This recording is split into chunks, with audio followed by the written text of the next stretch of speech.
Une dernière question, si vous le permettez. Après 6 mois de la présidence de M. Macron, quel est votre sentiment? Le sentiment aujourd'hui est peut-être mitigé. Le sentiment est pragmatique. Je veux dire par là qu'il y a, force est de constater, qu'il y a des éléments totalement positifs dans ce qui a été mis en place aujourd'hui par le président Macron. Toutes les réformes portant sur la libéralisation de l'économie, très sincèrement, nous aurions nous-mêmes aimé les mettre en place. Une fois qu'on a dit ça, j'approuve donc un certain nombre de mesures qui ont été prises, que ce soit la flat tax à 30% sur les revenus du dividende, que ce soit le toilettage plus de notre code du travail notamment, que ce soit le projet de loi qui a été présenté ce matin par le Premier ministre Édouard Philippe sur le droit à l'erreur. Enfin, on considère qu'il n'y a pas une administration totalement omnipotente et qui a tous les droits, et un citoyen qui est obligé donc de se plier aux desiderata quelquefois obscurs de notre administration. Donc des signes extrêmement favorables de ce point de vue-là. Ensuite, il y a par contre la méthode. La méthode où aujourd'hui, on a bien compris, le président Macron, peut-être ayant observé ce qui s'était passé lors des mandatures précédentes, a déterminé une fois pour toutes, dans son esprit en tous les cas, que l'équilibre des pouvoirs, tel que mis en place très sagement par les pairs constituants en 1958, l'équilibre de législatif, de l'exécutif et du judiciaire, tout ça, Emmanuel Macron a compris, en tous les cas dans son esprit, je le répète, que ça faisait peut-être trop de décideurs, et donc il a décidé une fois pour toutes de mettre véritablement sous l'éteignoir l'Assemblée nationale. Il n'y a plus d'Assemblée nationale aujourd'hui. D'abord, parce que la plupart des grands ténors, du fait du cumul des mandats, ne siègent plus à l'Assemblée nationale, mais restent sur leur propre territoire. Attention, nous sommes en train de créer à nouveau, de recréer des baronnies dans notre pays, mais aussi parce que le fonctionnement même de l'Assemblée nationale aujourd'hui, où lorsque des auditions sont réalisées, selon ce que la personne qui est auditionnée va répondre, elle se fera sanctionner derrière.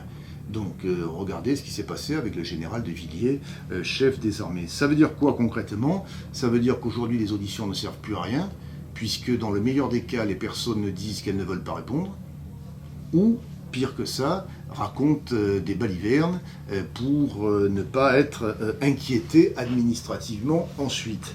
Le fonctionnement même du groupe majoritaire à l'Assemblée nationale, La République En Marche, où il y a véritablement une reprise en main totale. Vous avez vu qu'un certain nombre de parlementaires de La République En Marche commencent aujourd'hui sacrément à rechigner sur le mode de fonctionnement. Aujourd'hui, chacun le sait, toutes les décisions sont imaginées, sont prises et sont suivies à l'Élysée.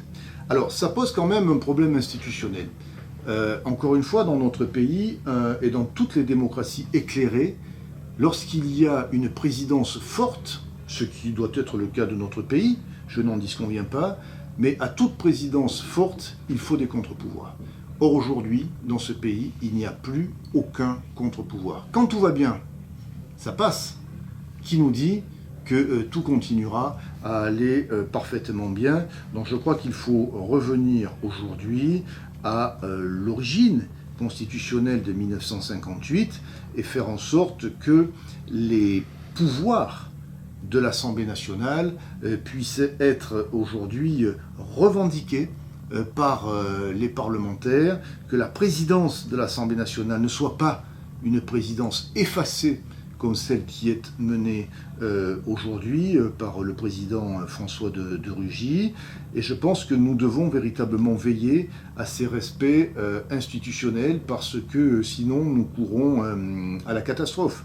Par ailleurs, j'ajoute que pour l'instant, le président Macron fonctionne sur les parties plutôt économiques, avec la réforme du Code du travail, comme on l'a vu tout à l'heure, avec un budget donc pour l'année 2018, mais il va falloir qu'il donne quelques gages à son aile gauche. Et donner quelques gages à son aile gauche, c'est là où véritablement le rendez-vous du quinquennat va être à ce moment-là. J'attends avec impatience quels seront les gages donnés à l'aile gauche, et je pense que nous aurons là des sujets de crispation. Je pense notamment à la réforme constitutionnelle qui s'annonce. Le président n'a évoqué que l'article 72 de la Constitution et le droit à l'expérimentation par les collectivités locales. Il s'est bien gardé la semaine dernière d'évoquer la réforme électorale. Il y aura une réforme électorale. Aujourd'hui, l'Élysée et Matignon planchent sur une réduction du nombre de parlementaires. Notre département, le département du Var, devrait passer de 8 députés à 4 députés, c'est-à-dire avec des circonscriptions immenses. Je me suis personnellement éreinté de Tanneron à Saint-Julien-le-Montagnier et plus loin encore, donc pendant 5 années, avec 65 communes, c'est-à-dire pratiquement la moitié des communes du département. Si on rajoute encore des communes rurales forcément à cette circonscription qui doit devenir un monstre, il faudra alors obligatoirement donner quelques moyens supplémentaires aux parlementaires pour pouvoir travailler. Le nombre de sénateurs devrait passer de 4 à 2. Et de surcroît, après ces redécoupages électoraux, vous savez que pour satisfaire, et dans le cadre des accords politiques, pour ne pas dire de politique politicienne, entre Emmanuel Macron et ses partenaires, particulièrement les Verts et le MoDem, une dose de proportionnel devrait être introduite pour l'élection notamment des parlementaires. J'y suis totalement opposé. J'y suis opposé pour 2 raisons. Parce que déjà que nous avons aujourd'hui une Assemblée nationale qui a perdu la quasi-plénitude de ses pouvoirs, il n'y a jamais eu autant de groupes déclarés à l'Assemblée nationale que depuis le début de cette mandature, depuis l'avènement de la Ve République. Rajouter une dose de proportionnel, ça veut dire qu'on va encore multiplier le nombre de groupes politiques au sein de l'hémicycle. Et puis la deuxième raison, c'est que je n'ai pas envie, mais alors pas du tout, et je le revendique haut et fort et je l'assume, je n'ai pas envie de voir rentrer le Front National en masse à l'Assemblée nationale. Il est Voilà. une autre réforme qui est dans les cartons en ce moment, c'est le non-cumul des mandats dans le temps. Oui, qui fait l'objet d'une savante discussion. C'était une Entre ligne Larcher rouge. C'était une ligne rouge qui avait été évoquée par le président Larcher au Sénat, et donc de façon Quelle est votre position sur de ce façon sujet-là fort habile. Le président de la République, lors du Congrès des maires, a annoncé que la limitation du cumul dans le temps à 3 mandats ne s'appliquerait que aux communes de plus de 3500 habitants. C'est-à-dire que pour la majorité, vous savez que 90 communes, voire même 95% des communes de France ont moins de 3500 habitants, c'est-à-dire que cette réforme ne s'appliquerait pas pour les petites communes et particulièrement les communes rurales. Je ne suis pas convaincu d'ailleurs que cette proposition soit constitutionnelle, car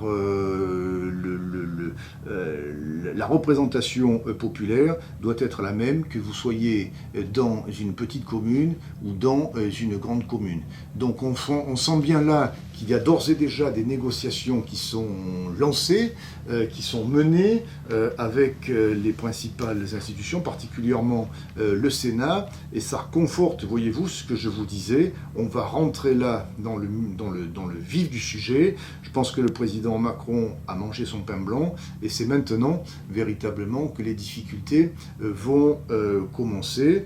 Pour autant, la méthode qui consiste à dire, d'un point de vue budgétaire, les budgets des collectivités locales, la méthode qui tente à dire, désormais, on négocie avec l'État, on contractualise avec l'État, est une méthode qui ne me choque pas dès lors que l'État lui-même respecte sa propre parole et respecte sa propre signature. Car ce qui s'est passé cet été n'est pas acceptable. Après avoir signé le contrat de ruralité, c'est-à-dire l'État a apposé sa signature sur un document qui s'appelle un contrat.